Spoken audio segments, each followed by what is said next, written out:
Hello everyone, welcome to my channel. Today we will discuss about lithium therapy. So lithium is basically it's a mood stabilizer. এর molecular weight হচ্ছে 7 gram per mole and it was first used in 1950s and তখন এটাকে very effective একটা mood stabilizer হিসেবে consider করা হতো। আচ্ছা, lithium basically এখনও ভীষণ এফেক্টিভ, অ্যাকিউট কেসগুলোতে ভীষণ এফেক্টিভ, কিন্তু যেহেতু এর প্রচুর সাইড এফেক্ট আছে সেই জন্য পসিবল হলে লিথিয়ামকে অ্যাভয়েড করা হয়। নাও coming to the indications of lithium therapy. First, in the manic episode, this is the drug of choice. In acute mania, lithium is generally used and also it prevents the relapse. Second, the bipolar affective disorder, that is in bipolar depression, এখানেও কিন্তু lithium use করা যায়। Lithium কিন্তু maintenance therapy হিসেবে like bipolar ডিপ্রেশনে কিন্তু lithium as maintenance থেরাপিও use করা হয়, যাতে কি হয় পরপর যে ডিপ্রেশনের যে এপিসোডগুলো তার ইন্টেন্সিটি কমে, তার ফ্রিকোয়েন্সি কমে এবং সিভিয়ারিটিও আস্তে আস্তে কমে। নেক্সট হচ্ছে MDT, that is the major depressive disorder, but এইখানে কিন্তু লিথিয়ামের সঙ্গে অ্যান্টি ডিপ্রেশনটা ইউজ করা হয়। যেরকম ম্যানিক ফেজ, যেরকম ফার্স্টেই বললাম যে অ্যাকিউট ম্যানিয়াতে কিন্তু লিথিয়াম হচ্ছে মোস্ট এফেক্টিভ একটা ড্রাগ, কিন্তু সেখানেও শুধুমাত্র লিথিয়াম নয়, লিথিয়ামের সঙ্গে অনেক সময় অ্যান্টিসাইকোটিকও ইউজ করা হয়, যেহেতু তখন পেশেন্টের ডিলিউশন, হ্যালুসিনেশন এগুলো থাকে, তো সেই জন্য ইউজ করা যায়। নেক্সট হচ্ছে সিজো অ্যাফেক্টিভ ডিসঅর্ডার বা সিজো অ্যাফেক্টিভ ডিপ্রেশন যেটা, তো সেইখানে কিন্তু লিথিয়ামের সঙ্গে অ্যান্টিসাইকোটিক এবং তার সঙ্গে অ্যান্টি ডিপ্রেশন ইউজ করা হয়। আচ্ছা, দিজ আর দ্য ইন্ডিকেশন। এবার চলে আসছে কন্ট্রা ইন্ডিকেশন, কখন লিথিয়াম ইউজ করা যায় না। ফার্স্ট হচ্ছে কার্ডিয়াক অ্যাবনর্মালিটি, সেকেন্ড হচ্ছে seizure, then renal failure and pregnancy and ল্যাকটেশনে কিন্তু লিথিয়াম সিভিয়ারলি কন্ট্রা ইন্ডিকেটেড। যখন লিথিয়াম থেরাপি স্টার্ট করা হয় তখন অ্যাজ এ নার্স এটা কিন্তু আমাদের রেসপন্সিবিলিটি যে পেশেন্ট প্রেগনেন্ট কিনা সেটা জেনে নেওয়া। Next coming to the forms available, lithium carbonate and lithium citrate, but ইন্ডিয়াতে লিথিয়াম কার্বোনেটই পাওয়া যায়, সাইট্রেট কিন্তু ইন্ডিয়াতে একদমই অ্যাভেলেবেল নয়। জেনারেলি পার ট্যাবলেট ডোজ হয় 300 mg, আর এখন এক্সটেন্ডেড রিলিজ ফর্ম বেরিয়ে গেছে যেটা কিনা 400 mg পার ট্যাবলেট আমার dose. Regular dose generally 900 to 2100 maintain করা হয়, তবে এক্ষেত্রে মনে রাখা হয় লিথিয়াম কিন্তু কখনোই সিঙ্গেল ডোজ নয়, পার ডে ডিভাইডেড ডোজে লিথিয়াম কিন্তু দেওয়া হয়, জেনারেলি টিডিএসে দেওয়া হয়। Like 300 mg TDS, that means 300 × 3 = 900, তো এইটা জেনারেলি মেনটেন করা হয়। আচ্ছা, এবার আমরা চলে আসছি ফার্মাকোলজিক্যাল অ্যাকশন। এই ফার্মাকোলজিক্যাল অ্যাকশনগুলো ভীষণ important for the MCQ. First হচ্ছে completely absorbed after oral administration, যেটা আমরা জানি যে ওরাল অ্যাডমিনিস্ট্রেশনের সময় সমস্ত কিছু কিন্তু যে কমপ্লিটলি অ্যাবজর্বড হয় এরকম নয়, বাট লিথিয়ামের ক্ষেত্রে কমপ্লিট অ্যাবজর্পশন হয়। আর একটা জিনিস যেটা হচ্ছে slow onset of action, lithium কিন্তু আজকে স্টার্ট করলাম 2 দিন পর থেকে এফেক্ট পাওয়া গেল এরকম নয়, 1 to 3 উইকস মোটামুটি একটা ট্রিটমেন্ট ফেজ চলবার পর লিথিয়ামের এফেক্টটা বোঝা যায়। Peak concentration after 1 to 1.5 hour of administration, lithium it never gets metabolised in liver, এটা কিন্তু ভীষণ ইম্পর্টেন্ট। লিথিয়ামের কিন্তু কোনো রকম মেটাবোলাইজেশন আমাদের বডিতে পসিবল না। লিথিয়াম কিন্তু আনমেটাবোলাইজড অবস্থাতেই, মানে যে অবস্থাতে সে ইনটেক করেছি আমরা সেই অবস্থাতেই কিন্তু লিথিয়াম এক্সক্রিটেড আউটও হয় through urine. And the last one is it crosses the blood brain barrier. Blood brain barrier কিন্তু লিথিয়াম খুব ইজিলি ক্রস করতে পারে। তো এই ফার্মাকোলজিক্যাল অ্যাকশনের প্রত্যেকটা কিন্তু ভীষণ ভীষণ ইম্পর্টেন্ট ফর এমসিকিউজ। আচ্ছা, এবার আমরা প্রত্যেকেই বুঝতেই পারছি যেহেতু লিথিয়ামের মেটাবোলাইজেশন হয় না, ডাইরেক্ট এক্সক্রিশন হয়, তাহলে লিথিয়ামের নিশ্চয়ই একটা কনসেন্ট্রেশন থাকবে। এইবার এই লিথিয়াম কিন্তু ব্রেস্ট মিল্ক দিয়ে এক্সক্রিটেড আউট হয়, রেনাল ফর্মে তো আছেই, তবে লিথিয়ামের কনসেন্ট্রেশন যেটা সিরাম লিথিয়াম কনসেন্ট্রেশন তার থেকে কিন্তু ব্রেস্ট মিল্ক বা থাইরয়েড গ্ল্যান্ড বা রেনাল গ্ল্যান্ড সেখানে কিন্তু লিথিয়ামের কনসেন্ট্রেশনটা অনেকটাই বেশি। আচ্ছা, next coming to the mechanism of action of lithium. এই মেকানিজম অফ অ্যাকশন কিন্তু লিথিয়ামের অনেকগুলো, মানে কোনো একটা পাথওয়ে দিয়ে যে লিথিয়াম অ্যাক্ট করছে এরকম নয়। ফার্স্ট হচ্ছে it affects the sodium potassium ATPase and accumulates as the substitute of sodium. Next হচ্ছে it inhibits the adenylate cyclase and cyclic এএমপির যে অ্যামাউন্ট আছে সেটাকে ডিক্রিজ করছে। আচ্ছা, আর একটা জিনিস হয় যে নরএপিনেফ্রিন, ক্যাটেকোলামাইন এইগুলোর কিন্তু ডিস্ট্রাকশন করতে হেল্প করে। আচ্ছা, যদি ক্যাটেকোলামাইন বা নরএপিনেফ্রিনের ডিস্ট্রাকশন হয় তাহলে অবশ্যই তাদের রিলিজটা ইনহিবিট করবে, কারণ জিনিসটা ডিস্ট্রয় হয়ে যাচ্ছে সেই জন্য। 5-HT2 রিসেপ্টরের সেন্সিটিভিটিটাও কমাচ্ছে, তার সঙ্গে স্টেবিলাইজের সেল মেমব্রেন, যেরকম হচ্ছে ক্যালসিয়ামের মোবিলাইজেশনটাকে প্রিভেন্ট করছে। তো এভাবে লিথিয়াম কাজ করে। তো সেই জন্য লিথিয়ামের কিন্তু কোনো পার্টিকুলার একটা ওয়ে নেই, তার মধ্যে sodium potassium ATPase pump, cyclic এএমপির কমে যাওয়া এবং তার সঙ্গে এই যে stabilising of the cell membrane, এই তিনটে থেকে এমসিকিউ আসতে দেখা যায়। আচ্ছা, এবার লিথিয়ামের এটা হলো মেটাবলিজম মেকানিজম অফ অ্যাকশন। এবার আমি চলে আসছি লিথিয়ামের এক্সক্রিশন। আগেই বলেছি যে মেটাবোলাইজড হয় না, তাহলে এক্সক্রিশনটা কিভাবে হচ্ছে? Through kidney as urine. আর লিথিয়াম কিন্তু সোডিয়ামের সঙ্গে বাইন্ড করে এক্সক্রিটেড হয়, ইট বাইন্ডস উইথ সোডিয়াম। এবার চলে আসছি লিথিয়ামের সাইড এফেক্ট, যেটা খুবই ইম্পর্টেন্ট, কারণ প্রচুর সাইড এফেক্ট আছে এবং প্রচুর কোয়েশ্চেনও এখানে আসে। আর এই সাইড এফেক্টটার সঙ্গে কিন্তু আমাদের নার্সেস রেসপন্সিবিলিটিটা একদম প্যারালাল। তো ফার্স্ট হচ্ছে কার্ডিয়াক এফেক্ট কী কী আছে। ফার্স্ট হচ্ছে bradycardia, arrhythmia and ব্রুগাদা syndrome. ব্রুগাদা syndrome বা প্রত্যেকটা অ্যাবনর্মালিটি কী কী সেগুলো নিয়ে ডিটেল একটা ভিডিও আমি পরে আপলোড করব। আচ্ছা, নেক্সট হচ্ছে জিআই এফেক্ট। জিআইয়ের মধ্যে নজিয়া আছে, decrease appetite, that means anorexia, আর ভমিটিংও আছে। Weight gain. এবার এই লিথিয়ামের সঙ্গে যে ওয়েট গেনের থিওরিটা, এই থিওরিটা কি, মানে কেন হঠাৎ করে ওয়েট গেন হচ্ছে সেটা খুব একটা ক্লিয়ার নয়, মানে মেকানিজমটা খুব একটা ক্লিয়ার নয়, বাট এটা গেস করা হয় মেবি ডিউ টু হাইপোথাইরয়েডিজম এবং তার সঙ্গে লিথিয়াম ইনডিউসড একটা ইডিমা হয়। তো সেই কারণেই মোস্ট প্রবাবলি এই ওয়েট গেনটা হয়।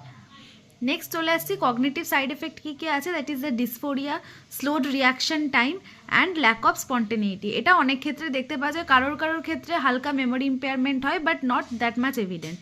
Next coming to the neurological side effect. তো নিউরোলজিক্যাল সাইড এফেক্টের মধ্যে কী কী আছে? মাইল্ড পার্কিনসনিজম অনেক ক্ষেত্রে হয়, অ্যাটাক্সিয়া হয়, আর ডিজার্থ্রিয়া দেখতে পাওয়া যায়, বাট নট ভেরি কমন এই মাইল্ড পার্কিনসনিজমগুলো, তবে আছে। Renal side effect. Renal side এফেক্টের মধ্যে যেটা খুব ইম্পর্ট্যান্ট, যেগুলো থেকে কোশ্চেন দেয়, সেটা হচ্ছে নেফ্রোজেনিক ডায়াবেটিস ইনসিপিডাস এবং তার সঙ্গে সেকেন্ডারি পলিডিপসিয়া। এইবার এই জিনিসটাকে আমরা কি করে হচ্ছে ট্রিট করব? ট্রিটমেন্ট হচ্ছে উইথ থায়াজাইড আর তার সঙ্গে পটাশিয়াম স্পেয়ারিং ডাইউরেটিক এখানে দেওয়া হয়, কারণ লিথিয়াম ট্রিটমেন্টের সঙ্গে কিন্তু একটা খুব বেশি চান্স থাকে যে হাইপোক্যালিমিয়া হয়ে যাওয়ার। তো সেই জন্য যে ডাইউরেটিক এখানে ইউজ করা হয় সেটা অবশ্যই হবে পটাশিয়াম স্পেয়ারিং ডাইউরেটিক। তবে এই পটাশিয়াম স্পেয়ারিং ডাইউরেটিকের যে মানে ডিউরেশনটা, ইউজের যে ডিউরেশনটা, সেটা নট মোর দ্যান 5 days। কেন? কারণ এই diuretic it made lead to lithium accumulation. তো যদি লিথিয়ামের অ্যাকুমুলেশন বা রিটেনশন হয় উইদিন আওয়ার বডি, তাহলে আবার লিথিয়াম টক্সিসিটির চান্সটা অনেক বেড়ে যায়, কারণ যেহেতু এ মেটাবোলাইজড হয় না, তো সেই জন্য ন্যাচারালি টক্সিসিটির মানে টক্সিসিটির চান্সটা বা রিস্কটা অনেকটাই বেশি। তো সেই জন্য যদি ডায়োরেটিক ইউজ করা হয় তাহলে সেটা নট মোর দ্যান 5 days। এবার চলে আসছি থাইরয়েড সাইড এফেক্ট। কী কী থাইরয়েড গ্ল্যান্ডের উপরে কী কী সাইড এফেক্ট আছে? ফার্স্ট ইজ দ্য হাইপোথাইরয়েডিজম, যেটা কিনা মোস্ট কমন ইন ওমেন, মানে মেলদের ক্ষেত্রেও দেখতে পাওয়া যায়, বাট ওমেনদের ক্ষেত্রে মোটামুটি ডাবল দেখা যায়, দ্যাট ইজ 14% অলমোস্ট। নেক্সট হচ্ছে, আচ্ছা, এই যে হাইপোথাইরয়েডিজমটা, এটা কিন্তু ডেভেলপ করে যায় within 2 years of the treatment. এর কি ট্রিটমেন্ট আছে? মানে হাইপোথাইরয়েডিজমের অবশ্যই লিভোথাইরক্সিন, আমরা জানি সেটা। আচ্ছা, গয়টারও কিছু কিছু পেশেন্টের ক্ষেত্রে দেখতে পাওয়া যায়। Next coming to the ECG changes. ECG changes কী কী আছে? First is the T wave flattening or inversion. এটা কমন একটা এমসিকিউ এর জন্য, কিন্তু এই টি ওয়েভ ফ্ল্যাটনিংটা কেন হয়? Due to hypokalaemia. নেক্সট হচ্ছে lithium it depresses the SA node, যার কারণে কি হয়? হার্ট ব্লক বা সিনকোপ অ্যাটাক কিন্তু অনেক সময় দেখতে পাওয়া যায়। এবার প্রেগনেন্সিতে কী কী সাইড এফেক্ট আছে? একটা হচ্ছে teratogenicity and Epstein anomaly. Next coming to the dermatological side effect, সেটা হচ্ছে অ্যাকনেফর্ম, ফলিকিউলার, ম্যাকিলোপ্যাপুলার ইরাপশন দেখতে পাওয়া যায়। আর একটা হয় সেটা হচ্ছে প্রিটিবিয়াল আলসারেশন হয়। যদি এই মানে যে ডার্মাটোলজিক্যাল সাইড এফেক্টগুলো, যদি তার মধ্যে অ্যাগ্রাভেটেড সোরিয়াসিস দেখতে পাওয়া যায় কখনো, তাহলে কিন্তু সঙ্গে সঙ্গে ট্রিটমেন্টটাকে ডিসকন্টিনিউ করতে বলা হয়। আর অ্যালোপেশিয়াও কিন্তু লিথিয়াম থেরাপির মধ্যে একটা কমন জিনিস, অ্যালোপেশিয়াও দেখতে পাওয়া যায়। এবার হচ্ছে এক্সামের জন্য সবথেকে কমন যে কোয়েশ্চেনের জায়গাগুলো সেগুলো। ফার্স্ট হচ্ছে therapeutic dose 900 to 2100 mg per day, আর যে রেঞ্জটা, মানে আমার যে থেরাপিউটিক রেঞ্জটা, সেটা হবে 0.6 to 1.2 MEQ পার লিটার। এটা হচ্ছে থেরাপিউটিক রেঞ্জ। আচ্ছা, এইবার যে আমি ডোজটার কথা বললাম 900 to 2100, এটা কিন্তু অবশ্যই ইন ডিভাইডেড ডোজেস। যদি অ্যাকিউট ম্যানিয়া হয় সেই ক্ষেত্রে কিন্তু 900 mg পার ডে দেওয়া যায়, তবে যদি মেনটেনেন্স ফেজে চলে যায় তাহলে তখন 600 to 900 mg দিলেও হয়ে যায়। লিথিয়াম টক্সিসিটি আমরা কখন বলবো? যদি মোর দ্যান 2 মিলি ইকুইভ্যালেন্ট পার লিটার হয়ে যায় তখন আমরা বলতে পারি লিথিয়াম টক্সিসিটি। এবার এই লিথিয়াম টক্সিসিটির কিন্তু ডিফারেন্ট লেভেল আছে, like mild, moderate and severe. আচ্ছা, তো মাইল্ড আমরা কখন বলবো? যদি 1.5 to 2 MEQ পার লিটার হয় তখন আমরা মাইল্ড বলি। মডারেট কখন বলি? 2 to 2.5 যদি হয় তখন আমরা মডারেট বলি। আর সিভিয়ার কখন বলি? যদি মোর দ্যান 2.5 হয়ে যায় তখনই আমরা তাকে সিভিয়ার লিথিয়াম টক্সিসিটি বলি। এবার হচ্ছে মাইল্ড লিথিয়াম টক্সিসিটি। এর ফার্স্ট যে সিমটম সেগুলোর মধ্যে একটা হচ্ছে অ্যাবডোমিনাল পেন, দেন অ্যাটাক্সিয়া, নিস্ট্যাগমাস, আর একটা হচ্ছে ট্রেমার। ট্রেমার কিন্তু ভীষণ কমন, মানে একদম মাইল্ড টক্সিসিটি যখনই হচ্ছে তখনই আমরা ট্রেমারটা খুব কমনলি দেখতে পাওয়া যায়। অ্যাবডোমিনাল পেন অনেক সময় পেশেন্টরা ইগনোর করে বা বুঝতে পারে না বা ভাবে অন্য কোনো রিজনের জন্য হচ্ছে, কিন্তু ট্রেমার যদি হয় সেটা কিন্তু খুব অ্যালার্মিং এবং আমরা এখান থেকে ওয়ার্ন হতে পারি। তো ট্রেমার কীরকম? It's the most common early side effect. আর এই যে ট্রেমার, এটা মোটামুটি 8 to 12 হার্জ দেখতে পাওয়া যায়। যদি 8 to 12 হার্জের মধ্যে হয় তাহলে আমরা বুঝবো যে ট্রেমারটা হচ্ছে এখনও মাইল্ডের মধ্যেই আছে। আচ্ছা, নোটেবল ইন আউটস্ট্রেচড হ্যান্ড, জেনারেলি কিন্তু এটা নর্মালি দেখতে পাওয়া যায় না। যদি আমরা পেশেন্টকে বলি যে হাতটাকে স্ট্রেচ করতে, তখন আউটস্ট্রেচ হ্যান্ড এবং ফিঙ্গারের মধ্যে কিন্তু এই ট্রেমারটা আমরা দেখতে পারি। আচ্ছা, tremor it reduces by administering divided doses. আচ্ছা, এই ট্রেমার রিডিউস করার সবথেকে ইজিয়েস্ট ওয়ে হচ্ছে ডিভাইডেড ডোজে দেওয়া, যেটা জেনারেলি লিথিয়ামের ক্ষেত্রে ফলো করাই হয়। তো আমরা ধরে নিতে পারি যে এটা সবসময় ফলো করা হচ্ছে। ট্রেমারের ট্রিটমেন্ট হচ্ছে প্রোপানোলল দিয়ে, প্রোপানোলল ইউজ করা যায়। বাট এখানে আমাদের একটা জিনিস দেখতে হয় যে লিথিয়ামের সঙ্গে যেহেতু হাইপোক্যালেমিয়ার একটা রিলেশন আছে, তো হাইপোক্যালেমিয়া আমরা কিন্তু রুল আউট করতে হবে। যদি দেখি যে হাইপোক্যালেমিয়ার জন্য ট্রেমার হচ্ছে তাহলে সেই ক্ষেত্রে অবশ্যই কিন্তু পটাশিয়াম সাপ্লিমেন্ট স্টার্ট করে দিতে হবে। তবে যদি এই ট্রেমারটা সিভিয়ারের দিকে চলে যায় তাহলে অবশ্যই আমাদের এখানে টক্সিসিটি ডেভেলপ করে গেছে সেটা গেস করে নিতে হবে। তার জন্য তখন আমার সিরাম লিথিয়ামের লেভেলটা কি সেটা মনিটর করতে হবে। নেক্সট চলে আসছি moderate level of toxicity 2 to 2.5। এখানে কী কী হয়? কনভালশন হতে পারে, অ্যাকিউট কিডনি ইঞ্জুরি হতে পারে, কার্ডিও টক্সিসিটিও হতে পারে। আচ্ছা, এই মডারেট যদি হয় তাহলে মডারেটের ট্রিটমেন্ট কী কী আছে? Sodium polystyrene sulphonate, this is the drug that is generally used in moderate lithium toxicity. এটা কি করে? ইট ডিক্রিজেস লিথিয়াম অ্যাবজর্পশন, লিথিয়ামের অ্যাবজর্পশনটাকে কমিয়ে এটা হেল্প করে টু রিডিউস টক্সিসিটি। নেক্সট চলে আসছি আমরা সিভিয়ার লিথিয়াম টক্সিসিটিতে, যেটা কখন হয়? মোর দ্যান 2.5 MEQ যদি পার লিটার যদি আমার লিথিয়ামের কনসেন্ট্রেশন হয়ে যায় সিরাম লিথিয়াম, তখন আমার এটা সিভিয়ার ডেভেলপ করে। সেখানে কি দেখা যায়? Acute kidney injury, coma, convulsion, and if untreated then it may lead to death. এটার মেন ট্রিটমেন্ট হচ্ছে হিমোডায়ালিসিস। যদি মোর দ্যান 3.5 হয়ে যায়, মানে 2.5-এর বেড়ে গেলে পরেই আমরা বলি সিভিয়ার। বাট তখনও কিন্তু সোডিয়াম পলিস্টাইরিন সালফোনেট ইউজ করা যায়। বাট যদি 3.5-এর বেশি হয়ে যায় তখন অবশ্যই হিমোডায়ালিসিস স্টার্ট করে দিতে হবে। ফার্স্টে আমরা ডিসকাস করেছি যে কখন আমরা লিথিয়াম ইউজ করব, মানে ইন্ডিকেশন অ্যান্ড কন্ট্রা ইন্ডিকেশন। তো কন্ট্রা ইন্ডিকেশনের মধ্যে আমাদের ওখানে ছিল কার্ডিও টক্সিসিটি, রেনাল টক্সিসিটি। তাহলে আমরা যদি লিথিয়াম স্টার্ট করব ভাবি, তাহলে ফার্স্ট আমাদেরকে কি করতে হবে? এই প্রবলেমগুলো আছে কিনা রুল আউট করে নিতে হবে। তাহলে ইনিশিয়াল ওয়ার্কআপ আমাদের কি হবে? 24 আওয়ার ইউরিন কালেকশন থেকে আমরা বুঝতে পারবো। Next EFT, that means thyroid functioning testing.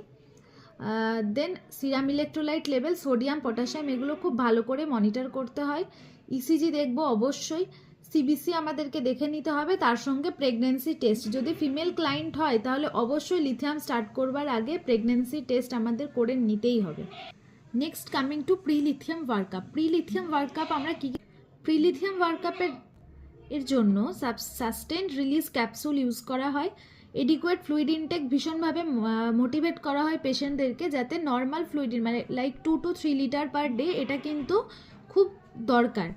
আচ্ছা, তার সঙ্গে এডিকুয়েট অ্যামাউন্ট অফ সোডিয়াম ইনটেকও ভীষণভাবে ইম্পর্টেন্ট, যাতে প্রপারলি সোডিয়াম ইনটেক করে। এটা কেন সেটা আমি পরে ডিসকাস করব। Next, frequent serum lithium concentration monitoring, this is very much important here. আর কখন আমরা কিভাবে দেখব? লাইক আজকে যদি আমার পেশেন্ট রাত্রিবেলায় বা যখনই লাস্ট ডোজ যখনই নেবে লিথিয়ামের, তার 12 ঘন্টা পর থেকে জেনারেলি স্যাম্পল কালেক্ট করা হয় ফর থেরাপিউটিক ড্রাগ মনিটরিং বা serum lithium level concentration monitoring. আচ্ছা, টিডিএম মানে এরকম কখনোই হবে না যে সকালবেলায় পেশেন্টের লিথিয়াম ছিল, সে সেই ডোজটা নিয়েছে তারপরে আমি ব্লাড কালেকশন করলাম, কখনোই নয়। যদি রাতে খেয়ে থাকে তাহলে আমি সকালে নিতে পারি, লাইক 12 আওয়ারের গ্যাপটা মেনটেন করতে হবে। আচ্ছা, ফার্স্ট যখন লিথিয়াম স্টার্ট হয় তখন TDM like therapeutic drug monitoring, টিডিএমের মানে হচ্ছে থেরাপিউটিক ড্রাগ লেভেল মনিটরিং।